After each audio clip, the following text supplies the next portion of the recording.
We have learned a lot on trigonometry. Right from the inception, we learned about ways of representing angle. We talked about 1 radian. We also talked about 1 degree, where we said 2 pi radian is equals to 360 degrees.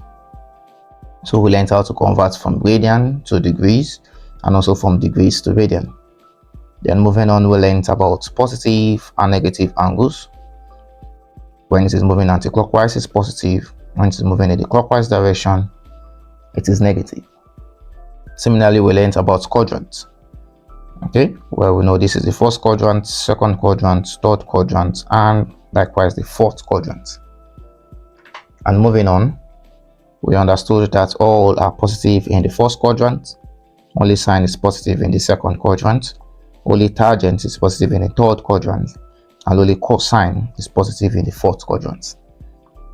Then we learned about the trigonometric ratios of SOHCAHTOA, which you have applied a lot of times in the right angle triangle, that sine is opposite over hypotenuse, cosine is adjacent over hypotenuse, and tan is opposite over adjacent. So moving on, we also learned about supplementary and complementary angles, where we understand that supplementary, or let's say complementary first, complementary angles, they sum up to angles that sum up to 90 degrees, and the supplementary angles,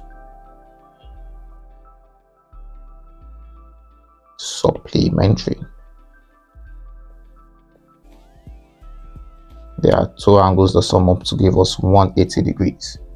Then we learned about the special angles, okay, which we have been applying since then. We learned about the special angles: 0 degrees, 30 degrees, 45 degrees, 60 degrees, 90 degrees, 180, 270, and 360 degrees. Graphing, also learned about the inverse function, arcsine, arccos, and as well as arctan, with the reciprocal function of cosec, theta, secant, and also cotangent or cot theta. Now I want to take a look at the application of all these principles, and the first thing we will look at is the sine rule. So now it's obvious that we have been used to right angle triangle, that if the question is not right angle triangle, we might not have been able to solve it. Okay, now the question, what if it is not a right angle triangle? What if we have a triangle this way and we call it triangle A, B, and C? Okay, the angle here is A, the angle here is B, and the angle here is C. So the sides facing the angle will be represented by small letters. Okay, so this will be letter A. The side facing B, we'll call it B, and the side facing C, we'll call it length C. Now we want to derive the expression of the sine rule. Okay, now the first thing to do is to introduce a perpendicular bisector. A perpendicular bisector at point A. The perpendicular bisector is going to bisect at angle 90 degrees, such that we can call this point D. Now with respect to that, we have 2 right angle triangles with a height of h. So let's refer to the first right angle triangle of triangle A,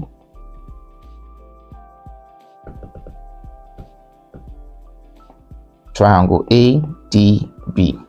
So let's bring it out. Triangle ADB, we have height h, length c, and angle b. So with this, we can find an expression for sine b. Sine b in this case is opposite over hypotenuse. Opposite is h, hypotenuse is c. And if we take a look again at triangle ADC rather, we are looking at this, the right angle triangle of angle C, height of h, and the hypotenuse of b. So if we look at this now, sine c in this expression is equals to the opposite h divided by the hypotenuse of B. So we can now have two expressions of H. Here now we have that H is equals to C sine B, and likewise here we have an expression of H to be equals to B sine C. Now let's equate the two H because the height is definitely going to be equal. So we'll have C sine B is equals to B sine C. So if we divide both sides by sine C and divide also both sides by sine B, we will have an expression of B divided by sine B is equals to C divided by sine B. So let's come to a conclusion. We have a triangle which is definitely what? Right angled. It can be scaling, it can be isosceles, maybe equilateral as the case may be. Now we have the triangle of A, B, and C. The A has length A, the side facing angle B has length B, and the side facing angle C has length C. So with this we can come to a conclusion that A divided by sine A is equals to B divided by sine B, which is equals to C divided by sine C. So where does sine rule apply? Sine rule applies when we have two angles and one side. It also applies when we have two sides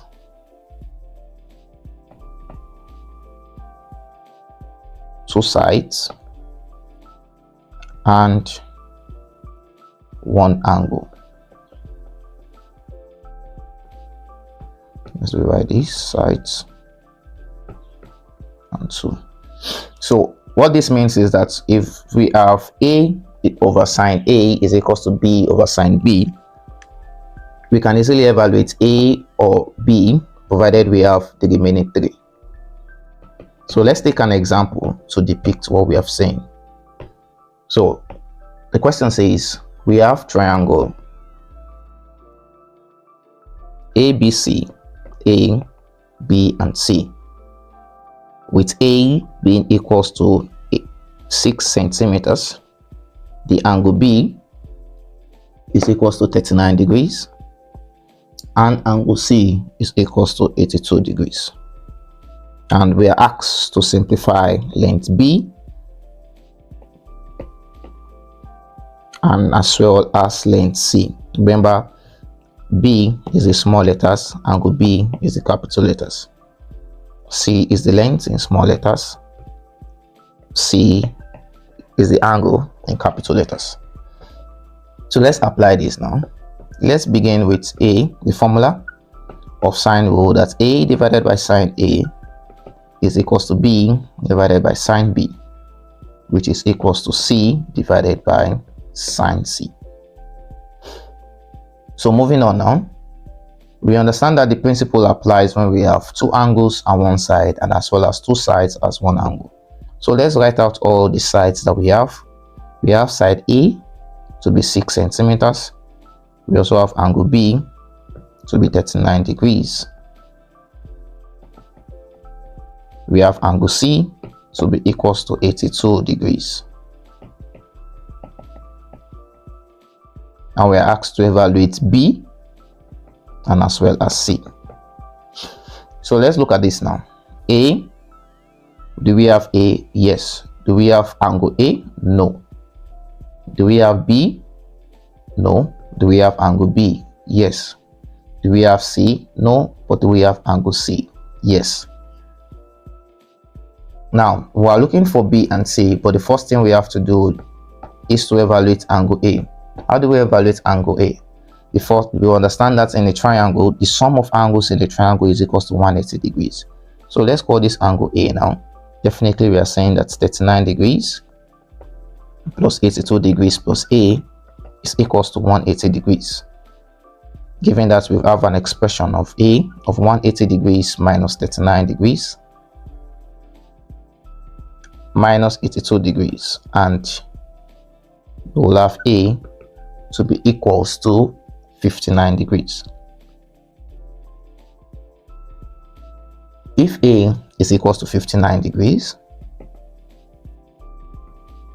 we will have this now to be known. So with that, we can easily evaluate A is equals to A over sine A is equals to B over sine B. So we can evaluate B here.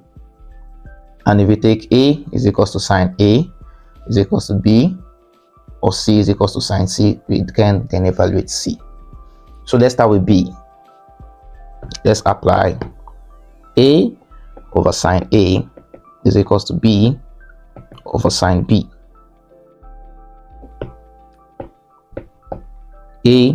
Length A is equals to 6. Sine A, angle A, is equals to 59 degrees. B is unknown, but angle B is 39 degrees. Now let's make B the formula. B will be equals to 6 multiplied by sine 39 degrees divided by sine 59 degrees. Now if we simply use our calculator in this case, 6 multiplied by sine 39 degrees divided by sine 59 degrees, we will have our B to be equals to 4.405 centimeters.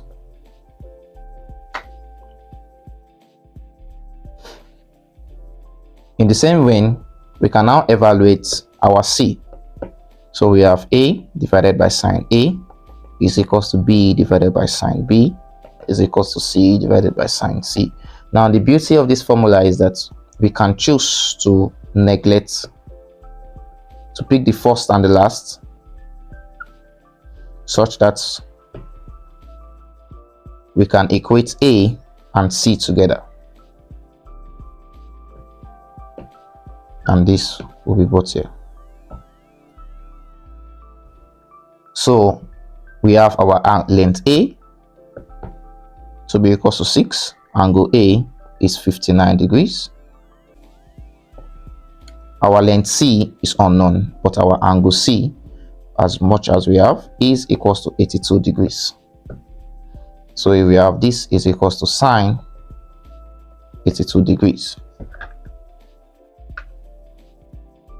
Therefore, we can find an expression of C, that C is equals to 6 multiplied by sine 82 degrees divided by sine 59 degrees. Therefore, sine 82 degrees divided by sine multiplied by 6, and this will give us 6.932 centimeters. Now we can see the beauty of sine because we have been able to solve completely. And remember the law that we are applying, that A divided by sine A is equals to B divided by sine B is equals to C divided by sine C.